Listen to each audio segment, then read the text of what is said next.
Mga alaalang revelasyon at makabagbag damdaming linya ni Jacqueline Jose. Nalulungkot pa rin ako. Alam mo, umiiyak ako ng dahilan. Alamin ang buong detalye.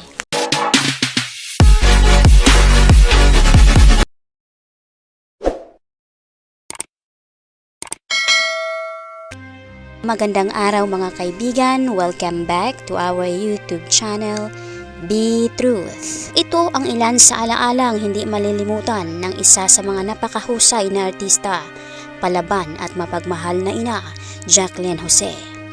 Mga ibinahagi niyang karanasan at kwento ng kanyang buhay. Mga highlights na katanungan ng isang showbiz insider na si OG Diaz ay siyang direktang sinagot nito. Mga linyang nakakalungkot at nakakakilabot dahil sa hindi inasahang hanggang sa alaala na lamang ito. Isa sa mga katanungan at ibinahagi kung paano siya nag-umpisang mag-artista. Ikinwento ni Jacqueline na hindi maging mahirap sa kanya dahil ang kanilang panganay na kapatid ay artista na ito. Bukod pa dito, mga magulang nila ay may koneksyon sa produksyon. Ayon kay Jacqueline Jose, naranasan din di umano niyang sumalang gaya ng ECQ Star Quest or PBB, kung saan sinasala ang mga contestant, matira matibay at matira may magandang buhay. Ibinahagi niyang ayaw niyang mag-artista. Gusto lamang niya itong mag-aral. Tanging magulang lamang di umano ang may kagustuhan, kaya sinubok niya ito kahit malayo sa kanyang kalooban. Bukod dito, ayon sa kanya hindi di umano siya nababagay dahil para sa kanya noon, ang pag-aartista ay dapat lamang di umano sa matangkad, maputi at maganda. Kaya ang nakakatawa pang kanyang ibinahagi ay upang hindi di umano siya mapili. Sinasadya niya itong hindi umarte ng maayos. Subalit ang hindi niya alam, ang hinahanap ng judges ay siyang low-key na hindi di umano umaarte o hindi marunong umarte. Kaya bigo ang kanyang mga plano dahil isa siya sa napili dito. Gayunpaman, ito'y kanyang sinubukan ang buhay artista dahil ayaw rin niyang magagalit sa kanya ang kanyang ina. Isa rin na itinanong ni OG patungkol sa kanyang pag-iisa lamang sa bahay. Tanging kasambahay lamang di umano kasama nito. Ayon kay Jacqueline, kailangan di umano niya ito dahil wala siyang choice. Ayaw kasi di umano niyang pigilan ang kanyang mga anak sa mga kagustuhan nilang gawin kasi naranasan niya noon na nahawakan at napigilan. Kaya ayaw niya itong gawin sa kanyang mga anak. Anya, kung ano mang gusto nilang buhay tahakin, hindi niya ito pigilan. Dahil gusto niyang mag-i-enjoy ang kanyang mga anak ang buhay dahil ika nga, life is too short.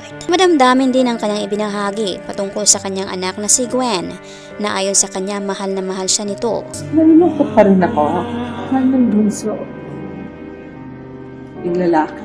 Itinanong naman rin ni OG ang patungkol sa pagtira ni Andy sa Siargao. Ayon kay Jacqueline, kilala niya si Andy na hindi ito mapipigilan dahil buo ito ang magdesisyon kaya hindi niya ito pakikialaman. Gusto rin niya na mag-i-enjoy at ayaw maranasan ang hirap sa trabaho. Gano'n ko kamahal ang mga anak ko. Kahit buhay ko, ibibigay ko. Naiintindihan rin di umano niya si Andy kung bakit gusto niya ito mag-focus sa mga anak. Baka ayaw din di umano niyang maranasan ang naranasan niya dahil never di umano siyang naging mother stage dahil sa trabaho.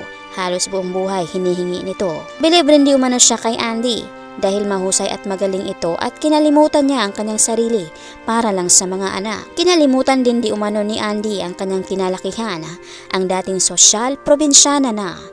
May mga desisyon rin di umano na tama si Andy. Napakaganda rin ang kanyang mga ibinahaging mensahe dahil nagpapakita itong mapagmahal, mapagkumbaba at hindi makasarili. Ipinagtanggol rin ni Jacqueline ang pangbabas kay Andy.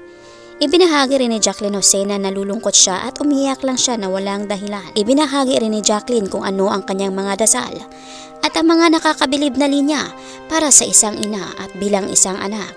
Ikaw din, Miss Jean, kasama ka magkasakit. Oo nga. Hindi mo alam, pag ikaw nagkasakit, yung mga anak mo naman at mga apo mo nag-aalala. Kaya dapat talaga ang bilhin sa sarili. Thank you. Diba? Anong message mo kay Jacqueline Jose? Maging matatag ka.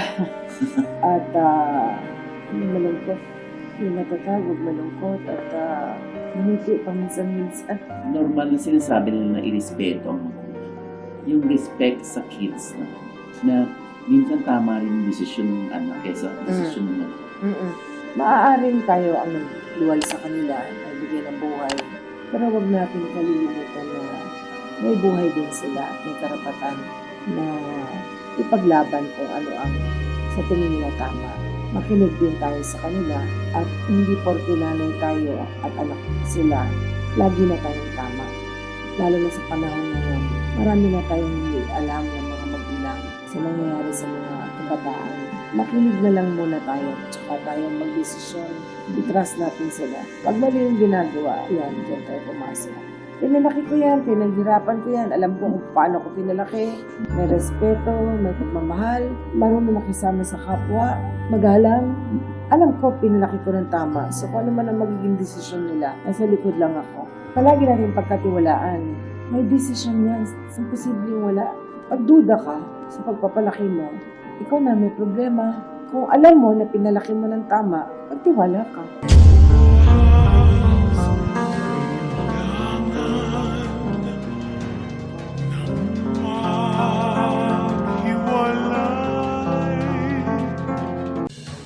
Mga kaibigan, anong masasabi mo dito? Ano man ang iyong opinyon o komento?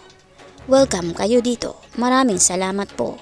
By the way, mga kaibigan, mag-shoutout na naman po tayo sa mga latest or newest comment ng aming minamahal na viewers. Malakas ang shoutout po kina Mirna Dalos, Ana Pagya, Yolanda Co, Elizabeth Beltran, Pravia Del, Mirna Pendon, Armando Sonsini, Petronila Francesco, Lena Capito, Betty B, Juliet Manengo, Nanay Made o Christine Serrano ng USA, Mariam Yusop, Notilang Pinoy, Flor de Lisa Fortaleza, Jenny Doñez, Romil Verangel, Esther Santiago at Nessie Ibanez. Malakasang palakpak po sa inyong lahat. Marami pong salamat sa inyong pagbibisita at pag-effort na rin na magkomento. Pasalamatan din po namin kayong lahat naming minamahal na viewers. Nag-comment man po kayo o hindi, na-appreciate po namin ang inyong pagbibisita. Taos-puso po naming pinapasalamatan ang inyong ibinahaging oras upang mabisita ang aming munting channel. Saan man po kayo naroroon, mag-ingat po kayo lagi. Malakasang palakpak po sa inyong lahat. God bless us po at maraming salamat.